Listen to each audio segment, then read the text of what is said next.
Good morning, everybody, and welcome to another edition of Dan E. This is where I like to do commentary and reviews on all things WWE shows from Raw, NXT, SmackDown, and of course, on occasions, WWE pay per views, such as the one from last night, the Elimination Chamber, which I am here to talk about today. But before I do, I want to thank everyone who has viewed my videos over the past couple of weeks. It means a lot to me. I appreciate it. And if you enjoyed this one, I want to encourage you to hit the like button, comment, and even subscribe so you can be notified when I post on all things Danny. Without further ado, let's get started.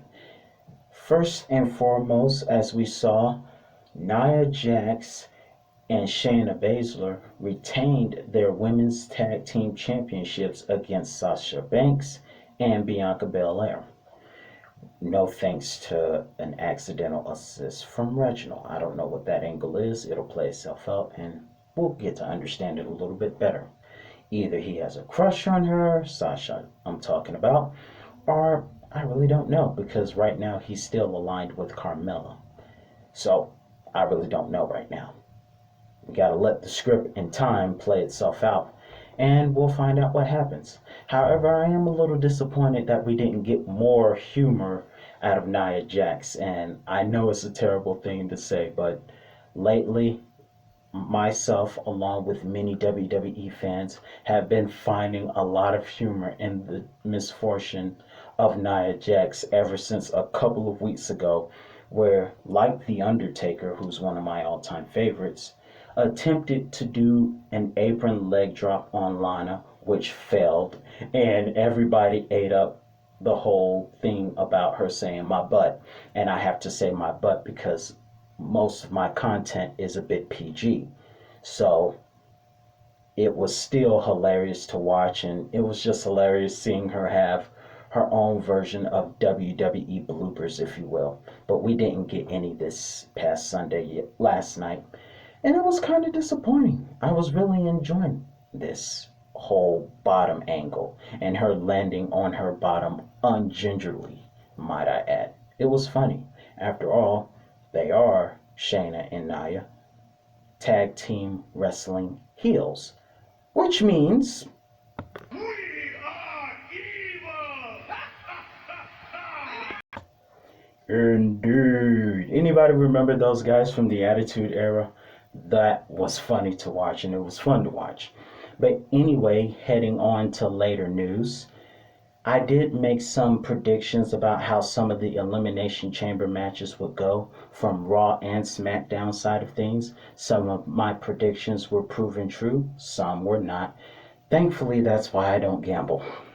But either way, one of them that did not prove to be a successful prediction was the SmackDown version of the Elimination Chamber that kicked off the night, by the way.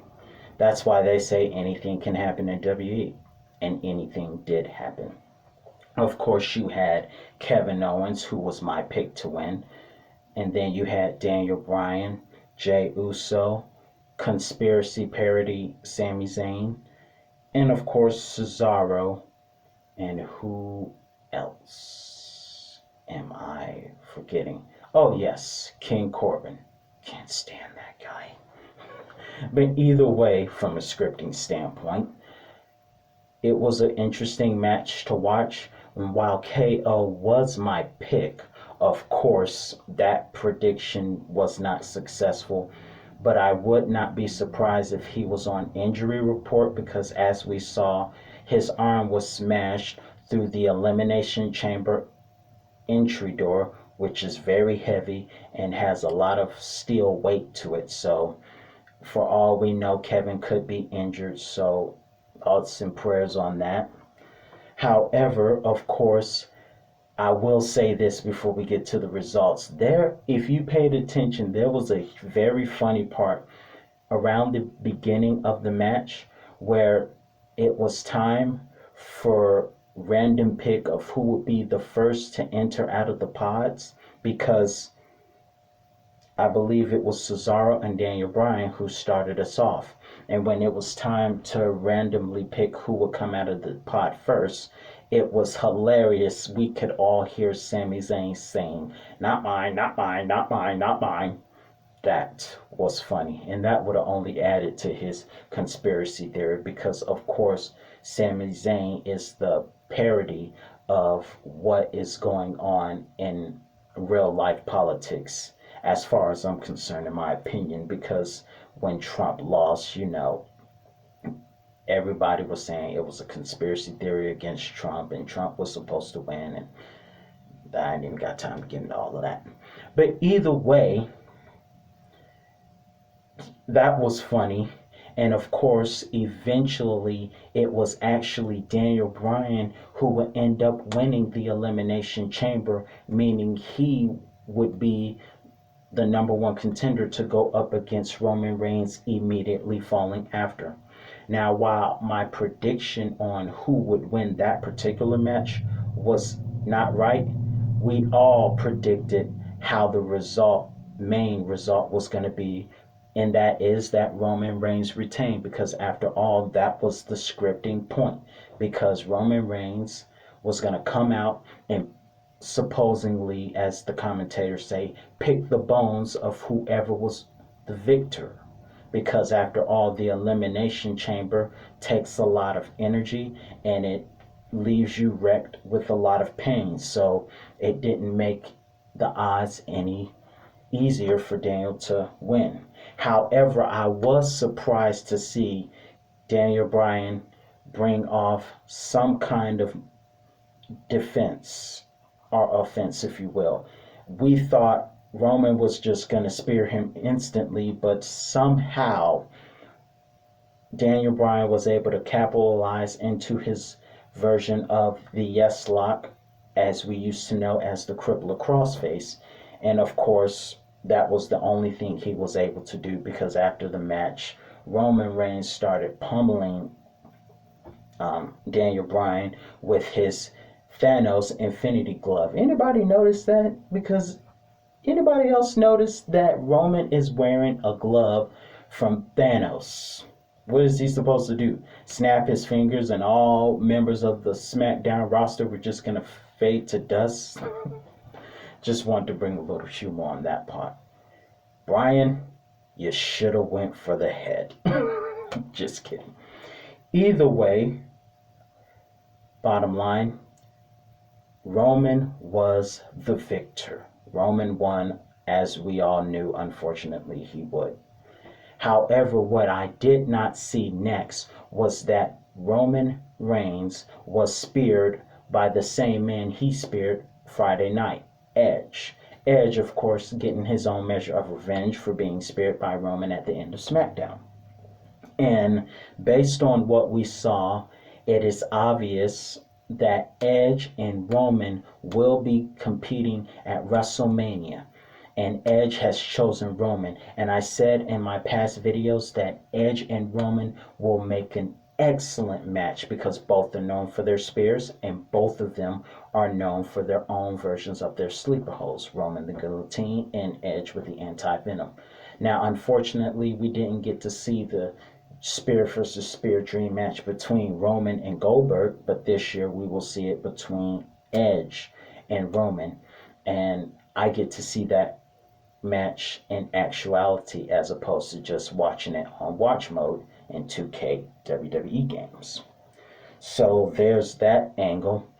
However, last but not least, let's go to Raw's Elimination Chamber. You had Drew McIntyre, AJ Styles, Hardy, Sheamus, Randy Orton, and who am I missing? They keep getting at the tip of my tongue, but I miss them. Drew, Orton, Sheamus, AJ, Kofi Kingston. Did I say Orton? If I didn't, I'll remember off the top of my head in a couple of seconds. But either way, it was a great match to watch. One of my favorite moments of that match was the ending, when Drew McIntyre caught AJ Styles in midair with a Claymore kick. That was awesome. That was the highlight of the night. And of course, Jeff Hardy and his top pod swanton bomb dive. I love watching him do that.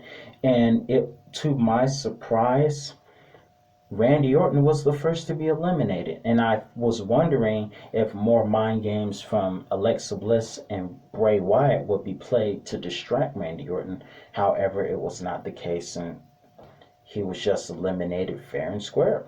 So that's how that went out. However, even though my prediction on who would on Drew McIntyre retaining the championship, that was a prediction I made, and while that prediction was true, I did not see coming what happened next. Of course, you had Bobby Lashley, who came in and attacked Drew McIntyre, just taking out his frustrations because earlier that night he was set to defend his United States Championship against Matt Riddle and now John Morrison, because Keith Lee was taken out of action because of injury and the fact that his girlfriend Mia Yim, who was in the angle of Retribution as Reckoning, terrible. She was better off if she was herself. But either way, he was out of action because Keith Lee had an injury and his girlfriend Mia Yim tested positive for COVID-19. So thoughts and prayers for them that they would get well soon. However, John Morrison had to be the replacement in the triple threat match. And of course, Matt Riddle, to everyone's joy and delight, won the United States Championship, but it had to be pointed out that he pinned John Morrison, not Lashley. Bobby Lashley has been a physical bully to Matt Riddle over the past couple of weeks, locking him in his own version of the Master Lock several times. So Bobby Lashley was incensed. He attacked Drew at the end of the night, and so that was that. And then, of course, we have The Miz, who cashed in his Money in the Bank contract successfully.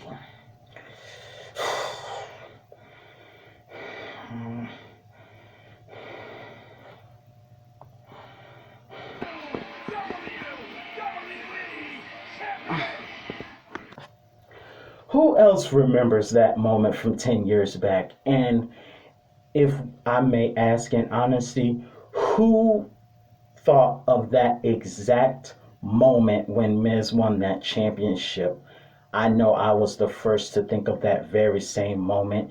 And what would have made it very entertaining is if someone in the virtual realm was actually there to make the face. But either way, I know if she's still a huge follower of WWE, I know she was making the face all over again. So that was very shocking. And of course, Miz is champion again. The only difference is that his protege is now his friend John Morrison. And now we don't have Michael Cole to sing his praises like we used to do 10 years back. Y'all remember that?